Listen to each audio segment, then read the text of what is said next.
riesgoso los primeros años, por supuesto, ¿no? Y complicada, y no, yo creo que es más complicado ahora todavía, porque un poco no se sabe para dónde agarran muchas cosas. En aquel tiempo, si bien no había experiencias y demás, la teníamos, me parece, que un poco más clara que ahora. También es cierto que había mayor colaboración, era el comienzo, ¿no? Años malos habían pasado, la gente estaba ávida por participar, querían ser parte de la cosa de cualquier forma. Había un poco de caos también en cuanto a eso, pero había participación, había buenas intenciones, había buenos colaboradores, había buena gente. Era un poco más sencillo acá el Bolsón porque también era menos gente que ahora. Bolsón creció mucho. En honor a la verdad, es más difícil gobernar en estos tiempos que en aquellos, eso no hay ninguna duda, ¿no? Pero fueron lindos tiempos, además fueron los primeros, el inicio, ¿no? El Bolsón era parte de todo un país, por supuesto, sigue siendo parte, pero en aquel momento que había tanta euforia, la vuelta a la democracia, para nosotros los radicales en forma muy especial, con un presidente muy especial para nosotros, don Raúl Alfonsín. Entonces se daban toda una serie de cosas, además de todo eso nuevo, que también era nuevo para nosotros, porque todos los que conformamos el Consejo Municipal en aquel momento, inclusive después los que fueron funcionarios del municipio, no teníamos experiencia en esta función, ¿no? Así que también tuvimos que aprender, era nuevo, y descubríamos un montón de cosas todos los días. Además de no tener experiencia, tampoco tenían parámetros de comparación en ese momento. No, no había. No había porque, claro, habíamos tenido la dictadura después del 76 al 83, habían pasado 7, 8 años. Éramos jóvenes, entonces tampoco teníamos mucho tiempo vivido anterior, ¿no? Yo fui intendente con 33 años. Siempre me acuerdo que en aquel tiempo una vez me llaman de una emisora nacional buscando charlar un rato conmigo, diciendo ellos que era el intendente más joven del país en ese momento. Después, ya en el segundo mandato, no. Ahí ya hubo otros dos de otras localidades que eran más jóvenes que yo. Y ni que hablar ahora. Este muchacho de 22 años que salió electo intendente en su pueblo, debe ser el intendente más joven de la historia.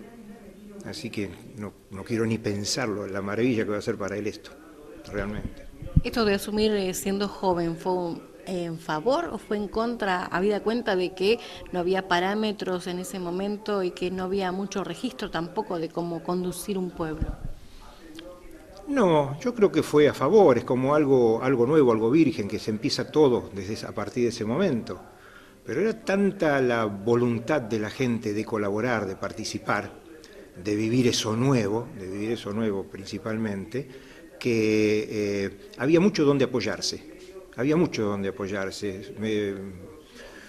Las ideas brotaban todos los días, inclusive hasta las locas, las irrealizables. Pero bueno, pero todos los días era algo nuevo, algo lindo realmente.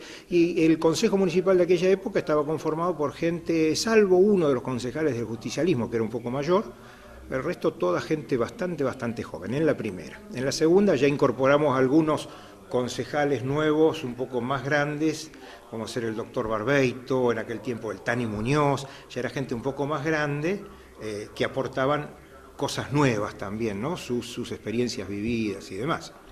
¿Ese primer consejo se acuerda cómo estaba conformado? ¿Quiénes lo acompañaron en ese primer mandato? El primero, sí. En ese tiempo éramos 5 concejales. Yo era concejal también, porque en ese tiempo era cuerpo colegiado, no es como hoy que hay división de poderes, legislativo por un lado y ejecutivo por el otro. En aquel tiempo éramos 5 concejales y uno de los concejales del partido, el que más ganaba, era electo intendente también. O sea, cumplía la función de intendente. Doble trabajo, ¿eh? Esto puedo asegurar que era doble trabajo, porque además de cumplir la función ejecutiva todo el día, después había que sesionar y ser el presidente del Consejo Municipal. O sea, es un poco como patear en fútbol, patear el córner y salir a cabecearla, ¿eh? Era así. Pero bueno, había menos gente, entonces era distinto. El Consejo estaba formado por 3 radicales y 2 peronistas, 2 justicialistas. Los 2 justicialistas eran Franco y farmacia este señor? Lo dije hace un ratito en una emisora de radio que me pregunté y me olvidé ya el apellido. Me falla un poco la memoria por los años, evidentemente. Romero, muy buena persona. Y por el radicalismo era Ricardo Sotomayor, Néstor Capano y yo. Esos eran los 5 del primer consejo municipal. El segundo consejo, que fue a los 2 años, porque en aquel tiempo eran cada 2 años las elecciones, hasta que después la Carta Orgánica cambió todo, 4 años. No había reposición parcial de concejales ni nada por el estilo, iba todo junto. Y en el segundo consejo, de 5 concejales, el radicalismo entró 4 concejales. Y era el doctor Barbeito, Tani Muñoz, el papá que conocemos acá, el Tanito, Néstor Capano nuevamente, que repetía conmigo, y yo. Y por el justicialismo habían hecho una alianza en ese momento, o sea que realmente no entró nadie el justicialismo, porque era Rolando Martín que venía con raíces MID, de una alianza que habían hecho.